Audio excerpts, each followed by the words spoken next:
সবাই অনলাইন আছে, সবার স্ট্যাটাসে গ্রিন লাইট জ্বলছে, তাও নিজেকে একা মনে হচ্ছে। আমারও এমন হয়। তখন আমি কি করি জানো? তখন আমি নিজেকে একটা চিঠি লিখি, প্রিয় আমি দিয়ে শুরু করি।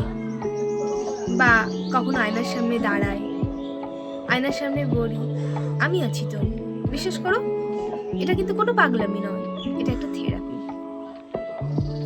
বা তোমার পছন্দের একটা গান শোনো, কানে হেডফোন লাগাও, তোমার পছন্দের একটা গান চালাও, আয়নার সামনে দাঁড়াও, আর মনে করো হাজার লোক তোমার সামনে বসে রয়েছে, তুমি স্টেজে পারফর্ম করছো। নয়তো লিপসিং করো আয়নার সামনে দাঁড়িয়ে, খুব ভালো লাগবে। তুমি যে নাচ পছন্দ করো, একটা গান চালিয়ে নাচ করো। এগুলো কিন্তু পাগলামি নয়, এগুলো থেরাপি।